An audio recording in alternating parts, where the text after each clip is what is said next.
California. To bring it before the Congress, if not this summer, before the end of this year. USMCA is a win for American farmers. It's a win for California. It's a win for America. And we're calling on the Congress, we're calling on Speaker Pelosi here in California to heed the voice of these farmers, recognize the tremendous opportunity that we have to expand and grow our agricultural economy, and ratify the USMCA this year. Mr. Vice President, what are the legitimate chances of getting Speaker Pelosi? Well, we're actually very encouraged by the discussions that are underway with Speaker Pelosi and Democrat leaders in the House. Even today, our team is back on Capitol Hill negotiating what's known as the implementing legislation.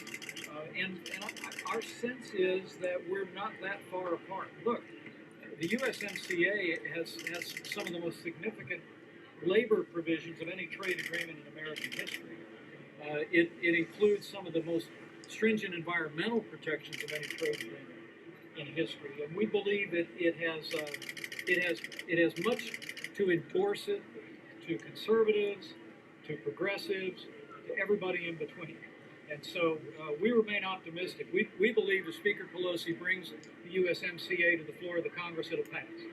But I came here to California to meet with all these great farmers, to let them know how important their voice here in California would be to advancing this vitally important trade deal. And we're very, very confident that if they bring it to the floor of the Congress, it'll pass, it'll move to the President's desk, and we'll have a great win for American farmers and American workers. Mr. Vice President, yeah, please allow me to ask a question. It's not related, but I think you would think it's important. This year marks the 20 years anniversary of the Chinese government's persecution of Falun Gong, the spiritual movement. And even people here, I just met some people, they are here now, but they still are affected by Chinese government's persecution policy, which is extended to here. So at this 20 years anniversary, what would you like to say to people here in America, and also to the Chinese government who incurred a horrendous crime, which the People's Tribunal in London just had a judgment saying the organ harvesting of people of conscience is true, and mostly it's from Falun Gong practitioners. Well, America is a beacon of freedom for all the world, and our administration has spoken out, particularly about religious liberty around the world. There'll be another ministerial conference in Washington, D.C. next week. We'll be addressing these issues in China and, frankly, all over the world. And we'll continue to stand before that. America, the ideals that are enshrined in our Declaration, in our Constitution, our Bill of Rights, are not just cherished by the American people, but they inspire the world. And we'll continue to advocate those in every way around the world.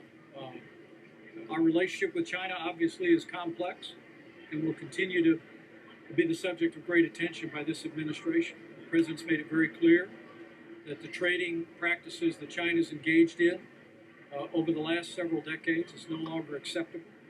And not just the massive trade deficit, but issues like forced technology transfers, intellectual property, all have to be addressed. We've made it clear that China has to change. China has to be willing to step forward and embrace that change. And we really believe that by joining the family of nations, we'll see progress in a broad range of areas within China and across the region. Mr. Vice President, two questions for you. Yes, Josh, go ahead. First, Alex Acosta today had a one press conference. I think you were on stage while he was talking.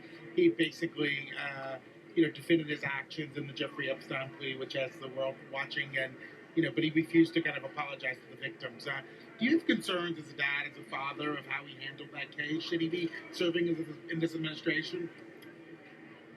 There can be no tolerance in America for sexual abuse of children. Mr. Vice President, what's the White House's solution for the ag labor problem? Well, look, this is a growing economy. We've literally added 6 million new jobs over the last 2.5 years. And President Trump and I recognize that in many places in the country, whether it be in the city or on the farm, that we're facing labor shortages. The good news for that is that we're seeing wages rise across the country in ways more dramatically than they have in more than a decade. In fact, blue-collar working Americans are seeing the most rapid increase in wages that they've seen. But we think the answer going forward to workforce issues in the city and on the farm is, of course, vocational education and training, which the President has engaged industry leaders across the country to make new and renewed investments in, and ultimately modernizing our immigration system so that it operates in a way that's based upon merit and puts the needs of the American economy and the American farmer and American businesses first. We've begun to outline to members of Congress what that immigration reform ultimately looks like, and we'll continue to drive forward there. We have a crisis on our southern border. We're taking dramatic steps to address that crisis. I'll be in McAllen, Texas before the end of the week, visiting a detention center there with members of the United States Senate. We're going to lean into this crisis. We're going to call on Congress to close the loopholes that are driving this crisis. But at the end of the day, we know we've got to fix this broken immigration system so that we can meet the needs of this growing economy in the city and on the farm. And we're committed to doing just that. Mr. Vice President, there's a shortage of labor. This is an area that a lot of the percentage of undocumented workers is very high. How would that affect if this agreement goes through? Well, look, what the USMCA is going to be a win for California. In fact, as I talk to people involved in dairy farming in this region, we think that the USMCA alone will increase dairy exports from this country by as much as $300 million. The fact is that Canada had begun to engage in trade practices that were working as a disadvantage against American dairy farmers. The USMCA ends that. And so overall, we recognize if the USMCA is ratified, that the San Joaquin Valley, all of California, American agriculture is going to be more prosperous. And that's going to benefit everybody working